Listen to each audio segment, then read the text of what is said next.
X cos alpha plus y sine alpha is equal to p. Equation of straight line in normal form कल ये बताया था। तो ये NCERT मैथ क्लास 11 चैप्टर 10.2 का ये रूल बताया था कि एक स्ट्रेट लाइन ऐसी है, ठीक है, जो एक्स एक्सिस को ए पर काटती है, वाई एक्सिस को बी पर काटती है। ओरिजिन पॉइंट से इस लाइन पर ड्रा किया गया परपेंडिकुलर ON है, ठीक है। देखो अच्छे से, ON की लेंथ P है, ON के द्वारा एक्स एक्सिस के साथ बनाया गया एंगल अल्फा है।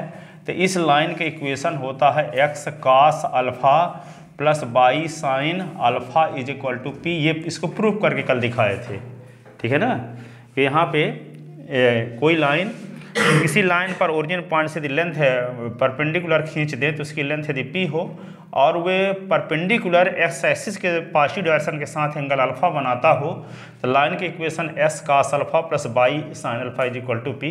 This is equation of line in normal form. क्या कहलाता है? नॉर्मल फॉर्म का इक्वेशन कहलाता है, ठीक है। तो इसको प्रूव किए थे। अब यहाँ पे आपके NCERT बुक में एक क्वेश्चन दिया है जिसका नाम 8 नंबर क्वेश्चन है। तो 8 नंबर क्वेश्चन में ये दिया है, हाँ बहुत बड़ा चैप्टर है। यहाँ पे सबसे ज़्यादा वो तो 3 एक्सरसाइज में दिया है।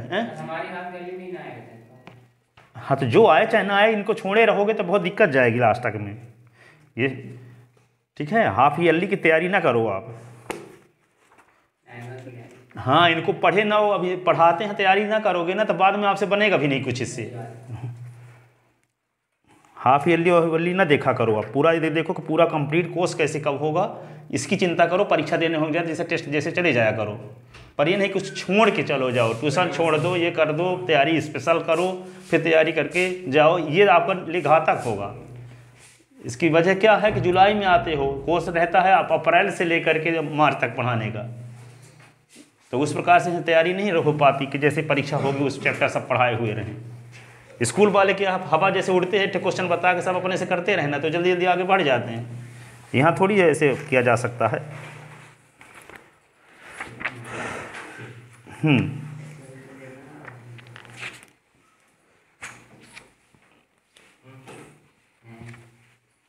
तो देखो पहला क्वेश्चन है, ये आपके NCERT के बुक में 8 नंबर में दिया है, पर कल हम रूल बताए थे। ये 10.2 का 8 नंबर क्वेश्चन ये दिया है, find the equation of line. सुनो, find the equation of line, find the equation of line whose perpendicular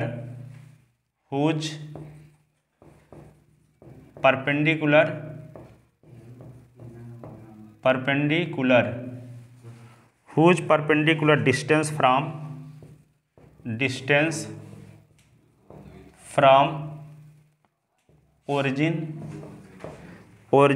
is 5 and perpendicular makes angle 30 degree with positive direction of, देखो positive direction of X axis. अब आपको समझ में आ जाएगा कि question पहले क्यों नहीं बताए थे, ये रूल पर आधारित है। परपेंडिकुलर पी की वैल्यू क्या दी गई है क्वेश्चन में 5 और अल्फा की वैल्यू क्या दी गई है 30। तो here given that p is equal to क्या दिया गया है 5, अल्फा इज इक्वल टू क्या दिया गया है 30 degree. Then the equation of required line क्या होगा, x cos alpha plus y sine alpha is equal to p. तो लिखो एक्स और कास अल्फा के स्थान पे क्या लिख दोगे 30 और वाई साइन अल्फा के स्थान पे क्या लिख दोगे 30 इज इक्वल टू पी के स्थान पे लिख दोगे 5, ठीक है। तो एक्स कास 30 की वैल्यू होती है √3/2 और वाई साइन 30 की value 1/2 is equal to 5। LCM क्या होगा 2, तो क्या आएगा यहाँ √3x और plus y is equal to 5। तो क्या होगा √3x plus y is equal to 5 × 10।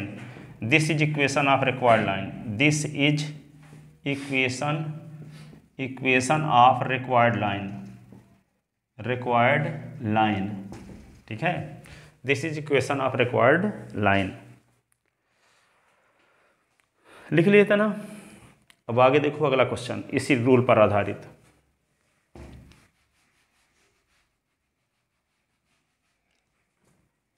अगला क्वेश्चन ये है, find the length of perpendicular, find the length of perpendicular, find the length of perpendicular drawn from origin, perpendicular drawn from origin upon the line, कौन line, ये है √3 x minus √3y plus 8 is equal to 0 and angle makes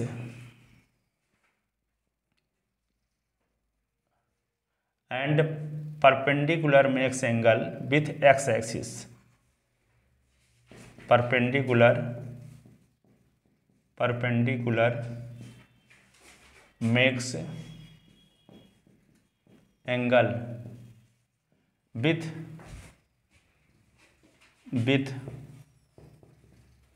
x axis. तो आपको ये निकालना है, alpha की value निकालना है, पी की वैल्यू निकालना है, लाइन की इक्वेशन दिया है, ठीक है, अल्फा की वैल्यू और पी की वैल्यू निकालना है, लाइन की इक्वेशन दिया है। हाँ वो का क्वेश्चन है, ढूंढ लेना कौन नंबर है, हम जहाँ होगा इस रूल पर आधारित आता है, इसलिए इसको पहले बता रहे हैं, ठीक है। अब जहाँ होगा वहाँ से ढूंढ के लिखना आप। 10.3 के थर्ड का फर्स्ट, हाँ 10.3 के हाँ ये बताया ना, उठपटांग दिया है इधर उधर, अभी रूल के तहत आता है, और है कहाँ, लंदन में। Given equation, the equation of line क्या दिया है, x minus √3 y plus 8 is equal to 0।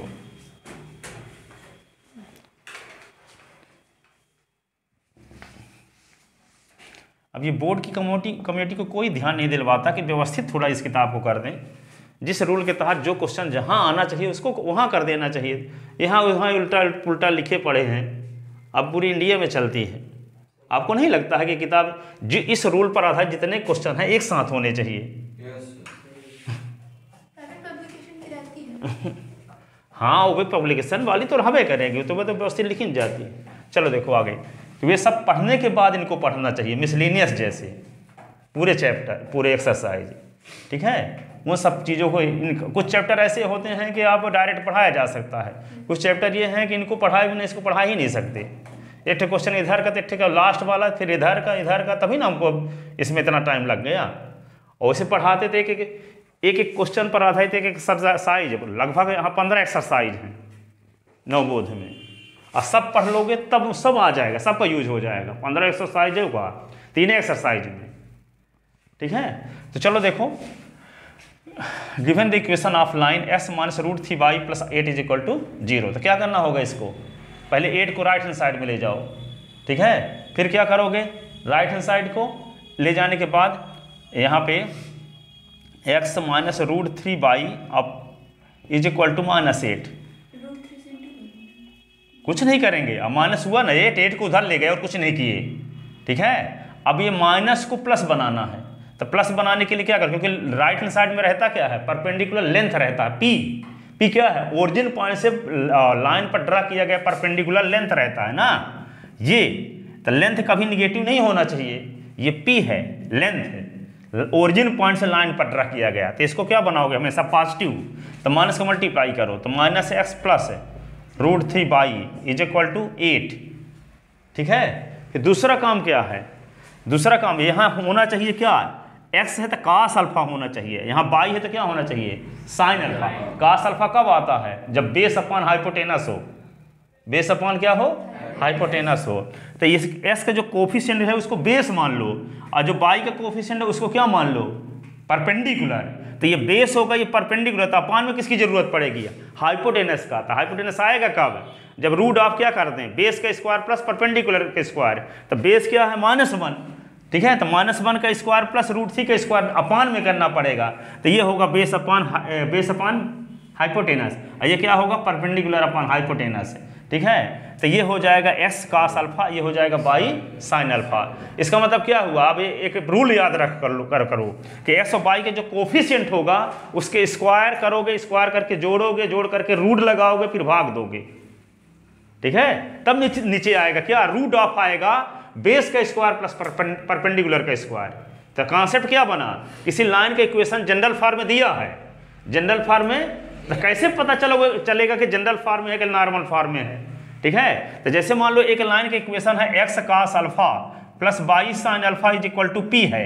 तो यहाँ देखो एक्स का कोफिशिएंट क्या है, कास अल्फा, और यहाँ बाई का कोफिशिएंट क्या है, साइन अल्फा, और इनको स्क्वायर करके जोड़ो तो cos square alpha plus sine square alpha बराबर 1 होता है, ठीक है। तो यदि एक्स के कोफिशिएंट और बाई के कोफिशिएंट का वो स्क्वायर करके जोड़ने से 1 आ जाता है तो समझ जाओ वो नॉर्मल फॉर्म का इक्वेशन है, और यदि नहीं आता तो समझ जाओ वो जनरल फॉर्म का इक्वेशन है। तो यहाँ पे तो ऐसा होने वाला नहीं है। एक्स का कोफिशिएंट क्या है, -1, तो -1 का स्क्वायर करो, और यहाँ क्या कर दो, √3 का स्क्वायर कर दो। तो ये 1 और 3, तो ये 4 तो आ रहा है, 1 कहाँ आ रहा है। इसका मतलब ये नॉर्मल फॉर्म का इक्वेशन नहीं है, ठीक है। तो इसको कंपेयर नहीं कर सकते कि इसको डायरेक्ट कंपेयर कर दिया, x cos alpha plus y sine alpha is equal to p से कंपेयर करके p बराबर 8 कह दिए, ऐसा नहीं कर सकते। क्योंकि यदि ये कास अल्फा की वैल्यू -1 करते हैं और साइन अल्फा की वैल्यू √3 करते हैं तो स्क्वायर का सम 1 के इक्वल नहीं आता, तो ये नॉर्मल फॉर्म का इक्वेशन नहीं है। तो नॉर्मल फॉर्म का इक्वेशन कब कहलाएगा, जब एक्स के कोफिशिएंट और बाई के कोफिशिएंट का स्क्वायर करो, स्क्वायर करके जोड़ो तो क्या आना चाहिए, 1। तो आएगा तभी जब हम एक्स के कोफिशिएंट और बाई के कोफिशिएंट का स्क्वायर करें, फिर स्क्वायर करके जोड़ें, जोड़ करके रूट लगाएं, फिर डिवाइड करें, तब आएगा, ठीक है। तो यहाँ पे एक्स का कोफिशिएंट क्या है, -1 है ना, तो ये हम -1 का स्क्वायर कर दें, फिर बाई का कोफिशिएंट क्या है, √3, तो √3 का स्क्वायर कर दें, √3 का स्क्वायर कर दें, फिर जोड़ दें, फिर जोड़ करके रूट लगा दें, इसी का डिवाइड करें, इससे डिवाइड करें। तो जब इससे डिवाइड करेंगे तो क्या आएगा, -1 अपान इतना आएगा, -1 का स्क्वायर और √3 का स्क्वायर, और फिर ये ऐसे लिख दो, फिर √3 अपान क्या कर दोगे, यहाँ पे -1 का स्क्वायर और √3 का स्क्वायर, फिर यहाँ पे 8 अपान, फिर यही करो, -1 का स्क्वायर और √3 का स्क्वायर। अब यहाँ पे क्या आएगा, 1 का स्क्वायर क्या होता है 1, √3 का स्क्वायर 3 और 1 4 का स्क्वायर रूट ऑफ 2, तो ये आएगा -1 अपान 2x कि नहीं, यहाँ √3 अपान 2 बाई आएगा इज इक्वल टू क्या आएगा 8। अब यहाँ लिख लो एक्स कास अल्फा और plus y sine alpha is equal to p से कंपेयर करो, अपान में भी 2 रहेगा ना, तो यहाँ पे क्या हो जाएगा, कास अल्फा की वैल्यू क्या रहेगी, कास अल्फा की वैल्यू -1/2, और साइन अल्फा की वैल्यू क्या रहेगी, √3/2। अब इसका स्क्वायर करके जोड़ो, तो -1/2 का स्क्वायर करो और फिर √3 अपान 2 का स्क्वायर करो, और 1/4 और 3/4, तो क्या होगा 1 + 3 अपान 4, तो ये 4 अपान 4, तो बना रहा कि नहीं। इसका मतलब ये लाइन का इक्वेशन जनरल फॉर्म में था तो नॉर्मल फॉर्म में बदल गया। तो नॉर्मल फॉर्म में बदला कब, जब एस का जो कोफिशिएंट था, बाई का जो कोफिशिएंट था, उसका स्क्वायर किए, स्क्वायर करके ऐड करके रूट लगाए, रूट लगा करके डिवाइड किए, तब बदला क्या, नॉर्मल फॉर्म में बदला। तो किसी जनरल फॉर्म के इक्वेशन को नॉर्मल फॉर्म में बदलने के लिए एक्स बाई के कोफिशिएंट के स्क्वायर के सम के स्क्वायर रूट ऑफ से डिवाइड करेंगे।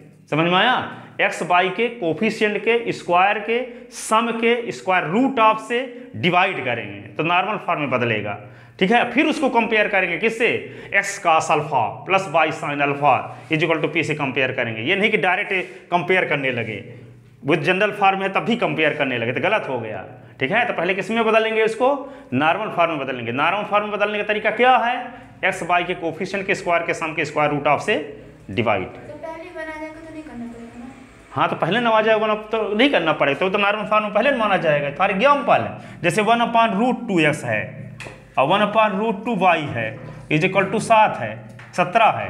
तो यहाँ देखो s का कोफिशिएंट क्या है 1/√2, तो 1/√2 का स्क्वायर कर दो और 1/√2 का स्क्वायर कर दो 1/2 तो क्या आएगा 2/2 तो 1। तो ये तो नॉर्मल फॉर्म में पहले नहीं, जब नॉर्मल फॉर्म में नहीं रहेगा तो क्या करना पड़ेगा, ठीक है। तो पहले पता लगा लो, पहले कॉमन सेंस लगा लो, एक्स वाई के पहले कोफिशिएंट जो है उनका स्क्वायर करके ऐड करके देख लो एक आता है कि नहीं आता, नहीं आता समझ जाओ कोई जनरल फॉर्म का इक्वेशन दिया है। तो नॉर्मल फॉर्म में बदलने के लिए क्या करना पड़ेगा, एक्स वाई के कोफिशिएंट के स्क्वायर के सम के स्क्वायर रूट ऑफ से डिवाइड करना पड़ेगा। समझ में आया? अब फिर उसको कंपेयर करोगे, ठीक है। तो बात समझ में आई? तो देखो आगे, तो ये इक्वेशन यहाँ तक लिख लो, सेकंड इक्वेशन हो गया ये second. Dividing equation first by dividing equation second by, किससे डिवाइड करेंगे समझ गए ना। एस का जो कोफिशिएंट है तो -1 का स्क्वायर फिर √3 का स्क्वायर, इसी को हम क्या बोल सकते हैं, दैट इज। इसको सॉल्व कर लेते हैं तो 2 आ गया, ठीक है। Dividing equation second by 2 on both side, equation second बोल दे तो बोथ साइड लिखने की जरूरत नहीं है फिर।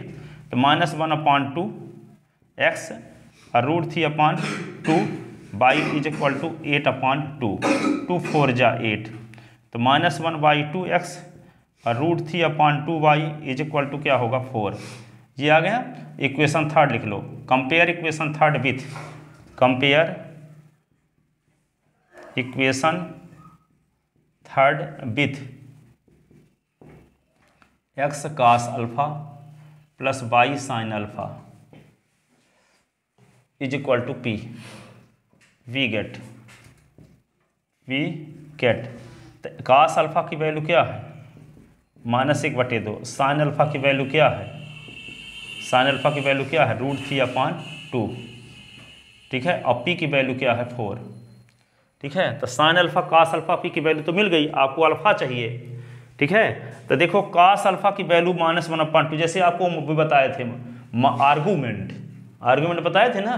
तो ये बताओ cos अल्फा की वैल्यू निगेटिव और साइन अल्फा की वैल्यू पॉजिटिव किस क्वाड्रेंट में होगी, cos की नेगेटिव और sin की पॉजिटिव सेकंड में होगी, है ना। तो सेकंड में कौन सी एंगल यहाँ पे अल्फा के स्थान पे ऐसा कौन सा एंगल रखें ताकि ये भी इक्वेशन सेटिस्फाई रहे और ये भी इक्वेशन सेटिस्फाई रहे। 120 cos 120 है, यदि 120 रखा जाए यहाँ भी तो cos 120 का मतलब देखो यहाँ पे cos 120 लिख देंगे तो इसका मतलब होता है cos 90 + 30 और cos 90 + 30 क्या होगा -sin 30 और sin 30 की वैल्यू -1/2, ठीक है। और sin 120 का मतलब क्या हुआ sin 90 + 30, तो sin 90 + 30 क्या होगा cos 30 की वैल्यू √3/2, ठीक है। तो यदि हम अल्फा के स्थान पे 120 रखते हैं तो ये भी दोनों इस इक्वेशन का भी left hand side right hand side के इक्वल हो जाता है और इस इक्वेशन का भी left hand side right hand side के इक्वल हो जाता है। तो अल्फा की वैल्यू 120 इन दोनों इक्वेशन को सेटिस्फाई करती है, ठीक है ना। सेंस समझ में आया? तो इसका नाम रख लो इक्वेशन 4 और इसका नाम रख लो इक्वेशन 5th। तो since alpha is equal to 120, since alpha is equal to 120 will be satisfy the equation 4 and 5th, so alpha is equal to 120 degree. तो आपको पी और अल्फा की वैल्यू निकालना था, तो ये आ गया। इसका मतलब hence P is equal to तो वही रहेगा, क्या आया था 4 और alpha is equal to 120 degree. यही निकालना था इस क्वेश्चन में, अल्फा की वैल्यू निकालना था और P की वैल्यू निकालना था, ठीक है। अल्फा और P की वैल्यू निकालना था।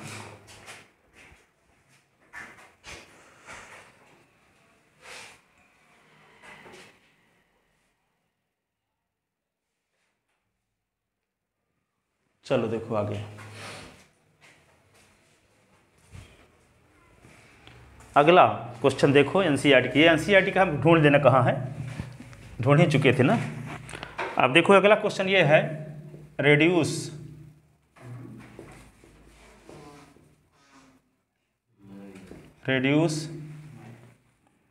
√3y plus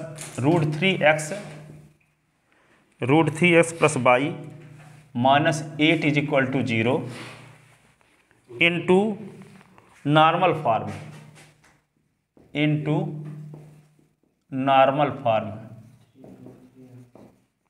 normal form find the value of p and alpha, find the value of p and alpha. ये वाला क्वेश्चन कहाँ था बताए?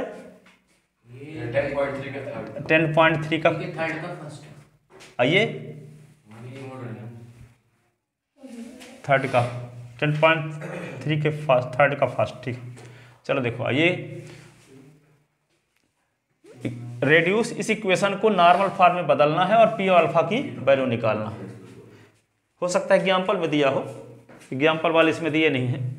तो देखो आगे लिख लेना, किताब में जाके मिला लेना।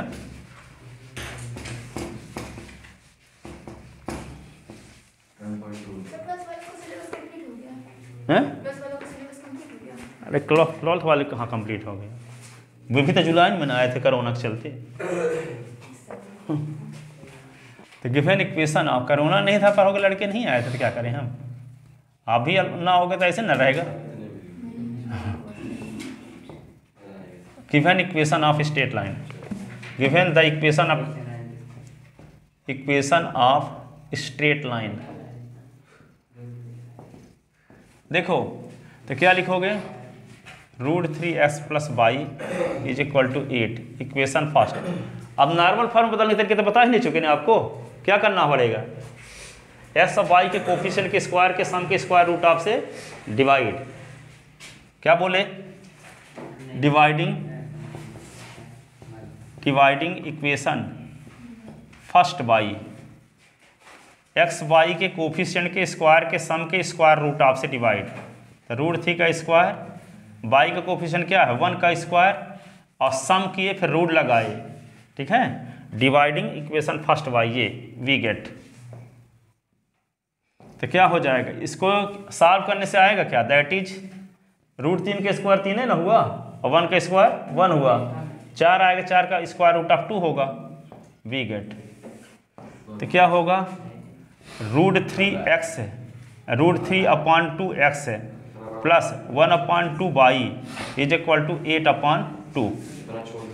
तो देखो यहाँ पे √3/2x plus 1/2y is equal to क्या हुआ 4, इक्वेशन हो गया सेकंड।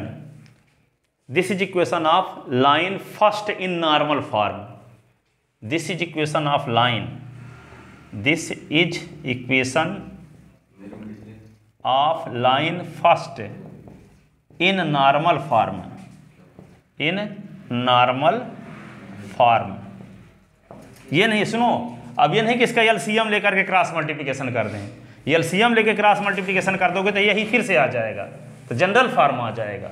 तो नॉर्मल फॉर्म कौन कहलाएगा, जो जिसमें एस वाई की कोफिशिएंट, अब देखो एस का कोफिशिएंट जो है, वाई का कोफिशिएंट जो है, इनको स्क्वायर करके ऐड करें तो बनाएगा, आ रहा है कि नहीं, देखो यहाँ √3/2 है, इसका स्क्वायर करो, और 1/2 है, इसका स्क्वायर करो, तो क्या आएगा 3/4 और 1/4, तो क्या आएगा 4/4, तो बना रहा है कि नहीं। तो जिस इक्वेशन में s का कोफिशिएंट y का कोफिशिएंट का स्क्वायर करके जोड़ें तो एक आए, वही लाइन कहलाएगा नॉर्मल फॉर्म, ठीक है। ये नॉर्मल फॉर्म ये है, ये जनरल फॉर्म है, ठीक है। हाँ, this is equation of line first in normal form. Line first का इक्वेशन ये भी है, लेकिन रूप बदल गया, ठीक है। पहले विष्णु भगवान, फिर नरसिंह भगवान, ठीक है, वही कृष्ण, तो रूप वाला गया है वही, ठीक है। इसी प्रकार क्या है, ये लाइन फर्स्ट का ही इक्वेशन है ये भी, लेकिन है ये नॉर्मल फॉर्म, ठीक है। तो क्या होगा ये, अब इसमें पी और अल्फा की वैल्यू भी बोला है निकालने के लिए ना, तो compare equation second with compare equation second with, किससे कंपेयर करेंगे, x cos alpha plus y sine alpha is equal to p. तो यहाँ एस कास अल्फा की वैल्यू क्या है, कास अल्फा की वैल्यू √3/2 और साइन अल्फा की वैल्यू क्या है 1/2 और पी की वैल्यू हो गया 4। ठीक है, कास अल्फा की वैल्यू। अब बताओ ये इक्वेशन हम रख लेते हैं थर्ड और इसको रख लेते हैं फोर्थ। ठीक है, अब ये जानते हो कास अल्फा की वैल्यू साइन अल्फा की वैल्यू पॉजिटिव किस क्वाड्रेंट में, फर्स्ट में। आल पॉजिटिव किस में होता है, फर्स्ट में। तो कास अल्फा की वैल्यू पॉजिटिव, साइन अल्फा की वैल्यू पॉजिटिव फर्स्ट में। अब फर्स्ट में ऐसी कौन सी वैल्यू है थी अल्फा के स्थान पर रख दें ताकि दोनों इक्वेशन सेटिस्फाई हो जाए। 30 डिग्री, कास 30 की वैल्यू होता है √3/2 और साइन 30 की 1/2। तो 30 रखेंगे तो इक्वेशन थर्ड और फोर्थ दोनों सेटिस्फाई होगा। x cos x plus 4 sin alpha, x cos alpha plus y y है y sine alpha is equal to p. 4 कैसे लिखेंगे। ठीक है, तो यहाँ पे क्या होगा, since alpha is equal to 30 degree is satisfy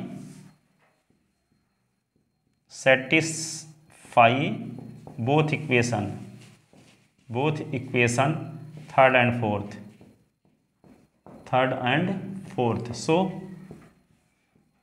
required value of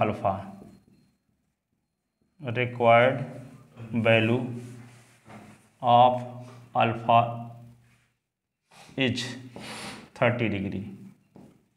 hence क्या लिख दोगे, P इज इक्वल टू 4 और alpha is equal to 30 degree.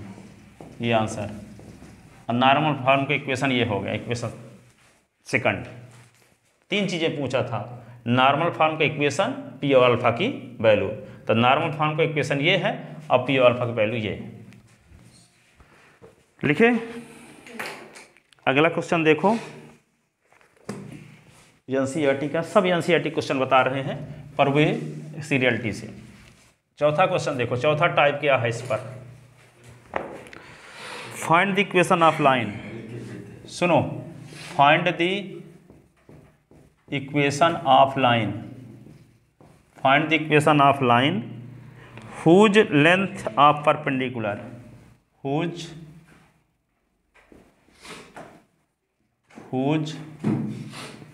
Length of perpendicular drawn from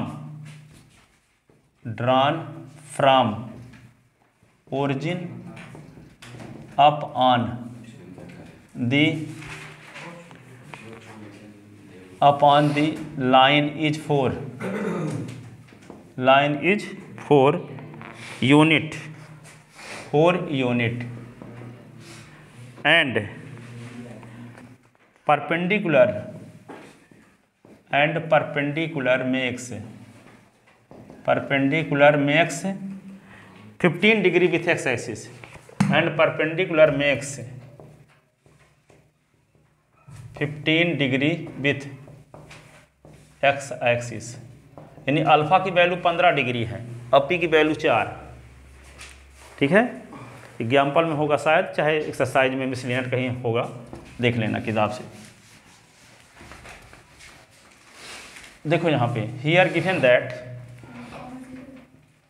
given that क्या दिया है, p इज इक्वल टू 4 और alpha is equal to 15। अब 15 की वैल्यू कैसे निकालते हैं, साइन 15 और कास 15 की जरूरत पड़ेगी कि नहीं लाइन के इक्वेशन निकालने के लिए। तो हम साइन 15 की वैल्यू पहले निकाल लेते हैं। तो साइन 15 का मतलब क्या होता है, 45 - 30, तभी ना 15 आएगा। अब साइन a - b का फार्मूला लगाओ, साइन 45 कास 30 और माइनस कास 45 साइन 30, यही ना। साइन a - b का formula, sine a cos b minus cos a sine b। तो यहाँ पे साइन 45 की वैल्यू क्या लिख दोगे, 1/√2 और कास 30 की value √3/2।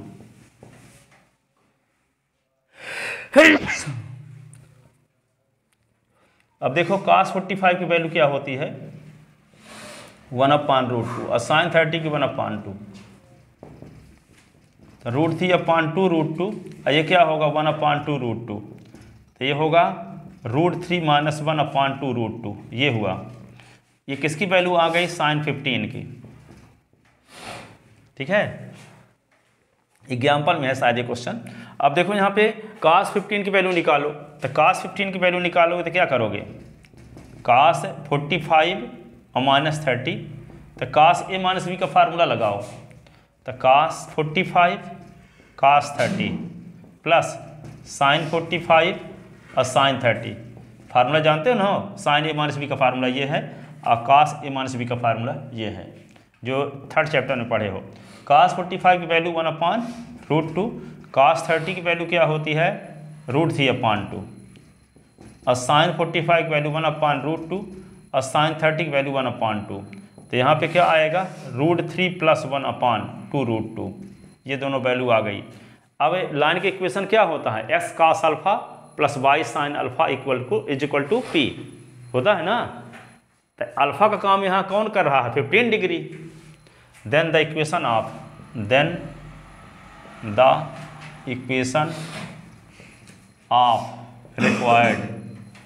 Required straight line required straight line क्या लिखोगे, x cos alpha plus y sin alpha = p। तो x cos अल्फा के स्थान पे क्या लिख दोगे cos 15 ना, और y sin 15, और p के स्थान पे क्या लिख दोगे, p के स्थान पे 4 लिख दोगे। अब cos 15 की वैल्यू इसी दिन के लिए निकाले हैं √3 + 1/2√2 और sin 15 की वैल्यू ये √3 - 1/2√2। वैल्यू पुट कर देते हैं यहाँ पे, तो क्या होगा x लिखो और cos 15 के स्थान पे लिख दो क्या √3 + 1/2√2 और ये क्या होगा y और √3 - 1/2√2 = 4। तो क्या होगा एलसीएम आएगा इसका, एलसीएम आएगा 2√2। तो यहाँ बचेगा क्या √3 + 1 और ये होगा x है, और ये होगा √3 - 1 और ये होगा y = 4 × 2√2। 4 रहेगा उधर ले जाओगे, तो आगे जब ले जाओगे उस साइड में, तो क्या होगा ये इसी को लिख सकते हैं √3 + 1x और फिर √3 - 1 और ये y = क्या लिखेंगे 4 × 2√2 और ये हो जाएगा क्या √3 + 1x और ये होगा √3 - 1y = 8√2। This is equation of required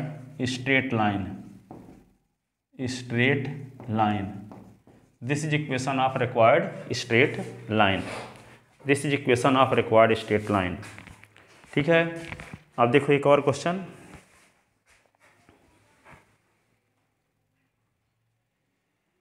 ठीक है ना,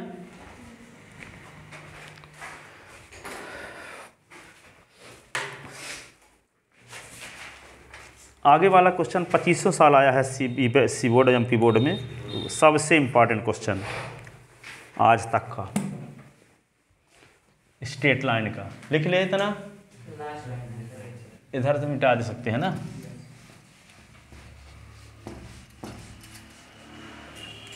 तो देखो 5th number question NCERT question है, इधर मिटा दे आप, सब कोई लिख चुके हैं। तो देखो क्वेश्चन ये है, if the length of, if है वेरी वेरी वेरी वेरी बहुत इंपॉर्टेंट क्वेश्चन है, बचपन से आ रहा है। ठीक है, जब एनसीईआरटी बुक नहीं लगती तब भी ये क्वेश्चन आता था एमपी बोर्ड में हमेशा। ठीक है, अब तो वे करेगा, if the length of, if the length of perpendicular, length of perpendicular drawn from origin up on the line up on the line x upon a plus y upon b is equal to 1। ये शायद 10.2a में होगा कहीं। Is p then prove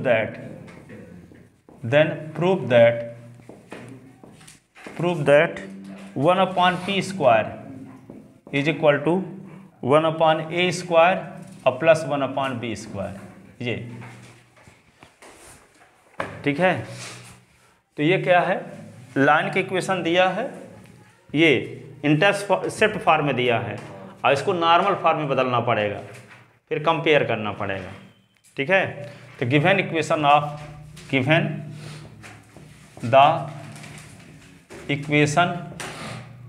of line be मिला 10.2 में है, miscellaneous में कहीं में है ये question. Given the equation of line be x upon a plus y upon b is equal to 1, equation first. अब इसको नॉर्मल फॉर्म बदलने के लिए क्या करते हैं हम, नॉर्मल फॉर्म बदलने के लिए क्या करते हैं, s के कोफिशिएंट y के कोफिशिएंट का स्क्वायर करते हैं, स्क्वायर करके जोड़ते हैं, जोड़ रूट का लगाते हैं, फिर डिवाइड भी करते हैं। तो यहाँ पे देखो s का कोफिशिएंट क्या है,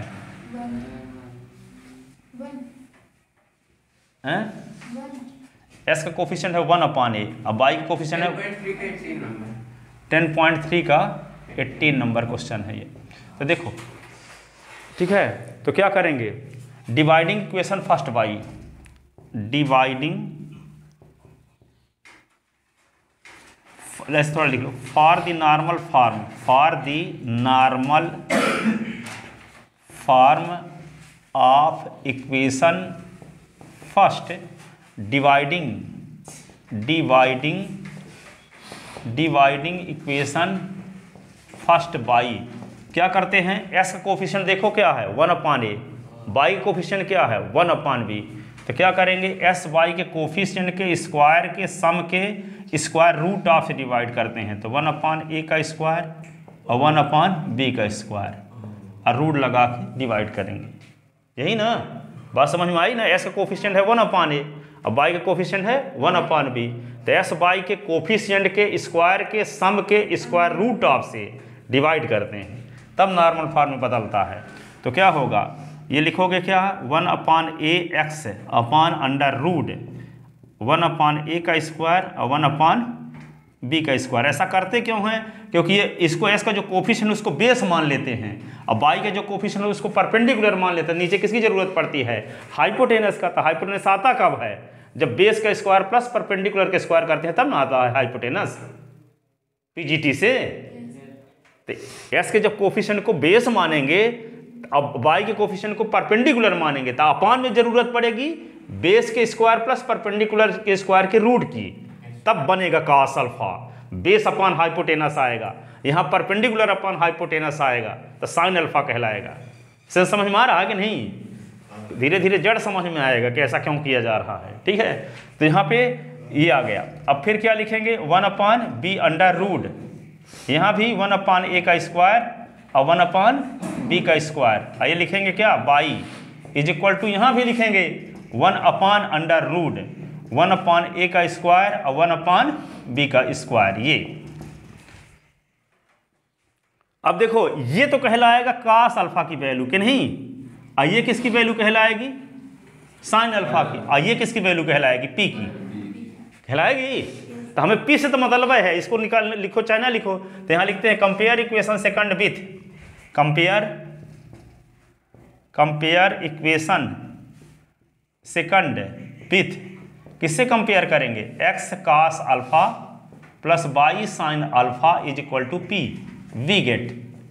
तो p की वैल्यू क्या आ जाएगी, p की वैल्यू आ जाएगी ये 1 upon under root 1 upon a का स्क्वायर और 1 अपॉन b का स्क्वायर। इसको p के अपॉन में एक लिख लो, देखो p के अपॉन में एक लिख लिए, क्रॉस मल्टीप्लिकेशन, इसका इसके साथ, इसका इसके साथ। तो क्या होगा, this implies p into under root 1 upon a का स्क्वायर और 1 अपॉन b का square is equal to 1। p को उधर ले जाओ, देखो अभी इसका मल्टीप्लाई इसके साथ p इंटू ये था और 1 इंटू 1 तो 1 ही हुआ। अब p को उधर ले जाओगे तो 1/p नहीं हुआ। और फिर रूट हटाने के लिए squaring both side the prove ये Yes. ये p को उधर ले जाओगे तो अपान में हो जाएगा। रूट हटाने के लिए स्क्वायरिंग बोथ साइड तो 1/a स्क्वायर 1/b स्क्वायर तो 1/p स्क्वायर प्रूव हो गया 2 लाइन में। तो क्या करेंगे, इसको p को उधर ले जाते हैं तो 1/a का स्क्वायर और 1/b का square is equal to 1/p। Squaring both side ऊपर लिखे देते हैं, स्क्वायरिंग बोथ साइड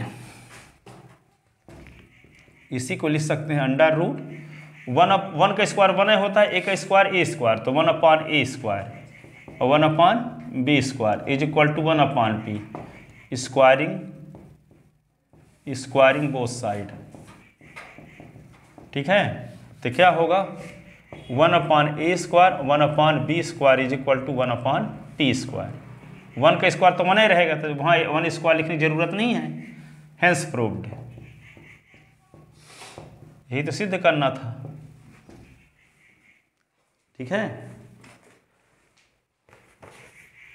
तो इस रूल पर इतने क्वेश्चन एनसीईआरटी में दिए थे, सब बता दिए गए। अभी 2 क्वेश्चन और बताएंगे कल, फिर अगला रूल।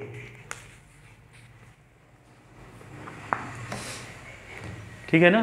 तो ये सब इंपॉर्टेंट क्वेश्चन है, सब एनसीईआरटी के हैं और सभी क्वेश्चन एक साथ बताए गए। इनको अच्छे से तैयार कर लेना है ना। आप लोग तो फिर कल टेस्ट देने आए ही नहीं। ठीक है, तबीयत खराब है तो उसको ठीक करो एडवांस में।